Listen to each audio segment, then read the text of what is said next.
재경시 시진핑 주석은 참모들에게 둘러싸인 채 집무실에 앉아 모든 준비가 끝났음을 직감하고 지난 10여 년간 천문학적인 자금을 쏟아부어 완성한 중국군의 현대화 성과를 떠올립니다. 이제 중국은 약 500기의 핵무기를 보유하게 되었고 세계 최대 규모의 핵군력을 구축했으며 2,100명이 넘는 현역 병력을 동원할 수 있는 막강한 군사대국으로서 미국과의 전쟁을 불사할 태세를 갖추었습니다.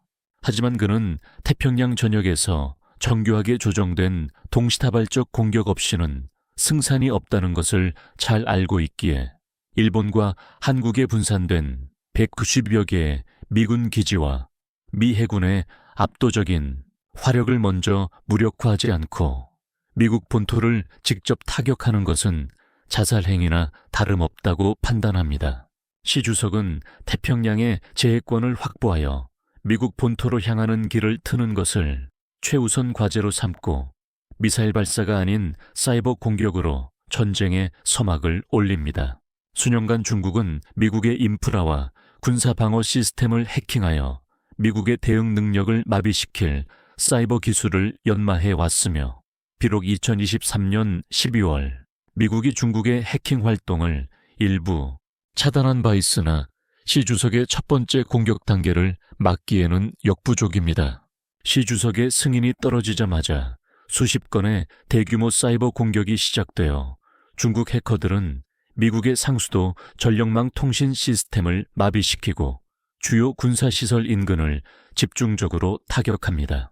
또한 미군의 핵심 서비스 제공 업체들과 대만 침공 시 미국의 지원 물자를 수송할 교통망까지 공격 범위에 포함되는데 이는 태평양 통로를 확보하기 위한 필수적인 조치입니다. 중국이 수십 년간 영유권을 주장해 온 대만이 첫 번째 희생양이 되고 중국은 이 섬을 점령함으로써 한국과 일본 등 미국의 동맹국 방어선을 뚫고 미국 본토로 향하는 교두보를 마련하려 합니다. 제1시 미국은 비상이 걸렸고 중국의 해킹에 익숙함에도 불구하고 이번 공격의 규모는 전례가 없는 수준이라 당혹감을 감추지 못합니다. 볼트 타이푼과 같은 중국의 정예 해커 조직이 미국의 철도, 대중교통, 해상수도, 파이프라인 등 주요 네트워크에 침투해 있다는 사실이 드러나며 미국은 혼란에 빠지고 이 틈을 타시 주석은 작전의 다음 단계이자 가장 대담한 공격 명령을 내립니다. 인민해방군 로켓군이 가동되며 6개의 미사일 기지를 운용하는 1,200명의 병력이 움직이기 시작하는데 이들의 진정한 위협은 보유한 미사일의 압도적인 수량에 있습니다. 미 해군 연구소의 최근 추산에 따르면 약 4,000기의 미사일이 이동 중인 함정과 지상의 고정 목표물을 동시에 타격할 수 있는 능력을 갖추고 있으며 시 주석은 대만을 향한 미사일, 포격을 시작으로 룽텐 장저우, 후이안 공군기지에서 출격한 젠116 전투기 편대에 공중 지원을 받으며 대만의 방어선을 유린합니다. 동시에 시 주석의 야망을 가로막는 가장 큰 장벽인 미 태평양 함대를 향해 공세 수위를 높이는데 남극에서 북극까지 지구 표면의 거의 절반을 담당하는 이 거대한 함대를 초기에 무력화하여 미국의 신속한 대응을 차단하는 것이 그의 목표입니다. 이를 위해 중국은 일본, 한국, 필리핀에 주둔한 미군 기지를 향해 둥펑 26 미사일을 쏘아올리는 위험한 도박을 감행하고 이로 인해 해당 국가들이 전쟁에 개입할 위험이 있음에도 불구하고 7구 9천 명의 병력이 주둔한 기지들의 방역을 막기 위해 어쩔 수 없는 선택을 합니다. 사거리가 4,000km에 달하는 둥펑 26 미사일들이 목표물을 향해 날아가고 단거리 미사일인 둥펑 26이 이를 보조하는 사이 시 주석은 더 먼 거리의 타격을 위해 아껴둔 전력을 미국 본토 타격에 집중시킵니다. 괌의 앤더슨 공군기지와 산타리타 해군기지를 향해 미사일이 발사되고 미국의 미사일 방어망을 회피할 수 있는 극초음속 미사일 둥펑 27이 하와이를 향해 날아가며 미국 본토 공격에 선봉에 섭니다. 마지막으로 태평양을 항해 중인 미 해군 순양함들을 겨냥하여 세 번째 타격이 가해지는데 USS 샤일로와 USS 모바일 베이 등 중무장한 순양함들이 주요 표적이 됩니다. 시 주석은 수많은 구축함까지 모두 파괴할 수는 없겠지만 최대한 많은 전력을 소진시켜 대만 점령과 미국 진입을 수월하게 만들고자 합니다. 하지만 미국의 미사일 방어 시스템은 여전히 건재하여 우주군의 위성들이 중국의 미사일 발사를 즉각 탐지하고 바이든 대통령은 알래스카와 캘리포니아에 배치된 지상 기반 요격 미사일을 가동하여 방어 태세를 갖춥니다. 백악관의 참모들은 중국의 미사일이 태평양 기지와 하와이를 향하는 것으로 보아 핵 공격이 아닌 재래식 타격일 가능성이 높다고 판단하고 병력을 대피시키고 방어에 집중하는 전략을 수립합니다. 태평양 건너편에서 시 주석은 한국과 일본의 미사일 방어 시스템이 가동되어 중국의 미사일을 요격하는 장면을 지켜보지만 압도적인 물량 공세로 방어망을 뚫고 오키나와를 비롯한 주요 기지들의 치명타를 입히는 데 성공합니다.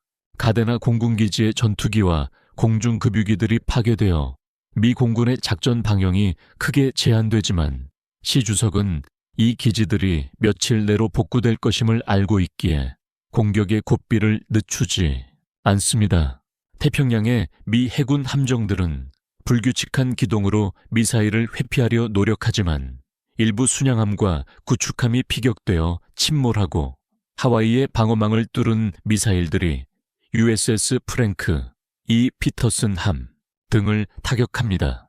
그러나 하와이의 주둔한 잠수함들은 이미 자막 명령을 받아 피해를 입지 않았고 전쟁 개시 몇 시간 만에 중국은 보유 미사일의 4분의 1을 소모하며 미 태평양 함대에 큰 타격을 입혔지만 일본과 한국을 전쟁에 끌어들인 대가를 치르게 됩니다. 2일차 미국을 혼란에 빠뜨려 시간을 번 시 주석은 대만 점령에 총력을 기울이지만 대만군의 패트리어트 미사일과 청웅 대공 미사일의 강력한 저항에 직면합니다. 중국군은 민간인 피해를 최소화하고 아군 오폭을 방지하기 위해 지상군 투입을 서두르지만 대만의 차이인권 총통은 이미 철저한 방어 준비를 마친 상태입니다. 대만 동부의 험준한 절벽 지형은 상륙을 어렵게 만들고 서부 해안의 주요 항구와 해변에는 기뢰와 상륙 방지 장애물이 촘촘히 설치되어 있어 중국군의 진입을 가로막습니다. 얕은 수심으로 인해 대형 상륙함의 접근이 불가능하여 소형 선박으로 병력을 옮겨야 하는 중국군은 대만군의 집중 포화에 노출되고 어렵게 상륙에 성공하더라도 타이베이로 향하는 도로는 파괴되거나 봉쇄되어 험난한 지형을 통과해야 하는 진흙탕 싸움에 휘말립니다. 3일 차 전열을 정비한 미국은 방역에 앞서 중국의 경제적 약점을 파고드는 외교전을 펼칩니다.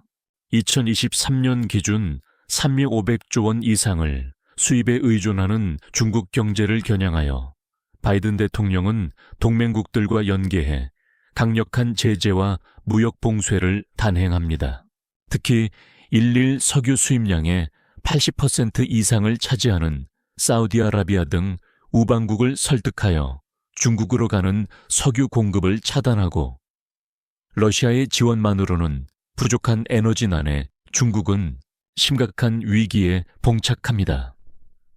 시 주석은 단기간에 전쟁을 끝내지 못하면 자원 고갈로 인해 스스로 무너질 수밖에 없는 상황에 처하게 됩니다. 4일차 하와이와 해외 미군 기지에 대한 공격은 나토 헌장 제5조를 발동시키는 결정적 계기가 되어 유럽의 동맹국들이 미국을 지원하기 위해 참전합니다.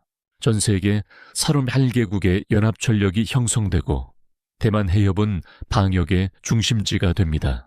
대만 상륙에 난항을 겪으며 시가전에서 막대한 병력을 잃고 있는 중국군은 예상치 못한 장기전에 당황하고 미국은 11일 척의 항공모함 전단 대부분을 대만 해협으로 이동시킵니다.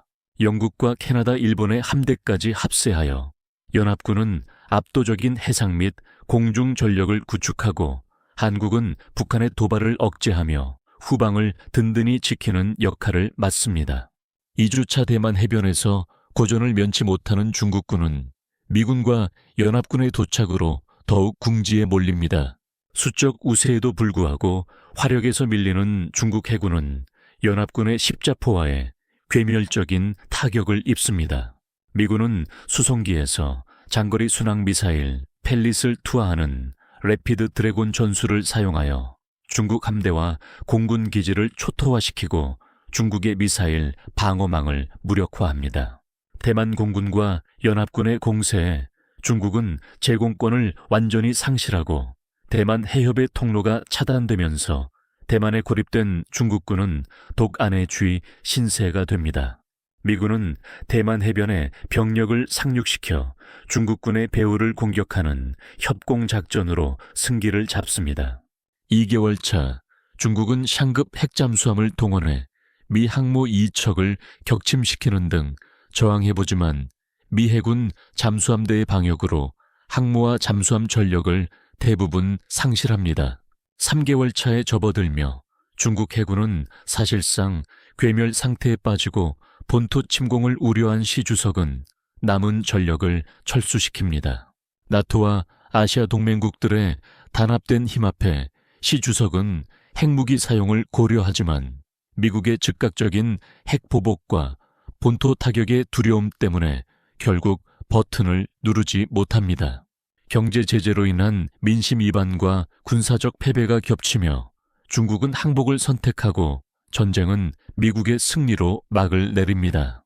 하지만 미국 역시 해군력 재건에 수년이 걸리는 등 상처뿐인 승리를 거두고 중국에 대한 장기간의 군사 제재가 이어집니다.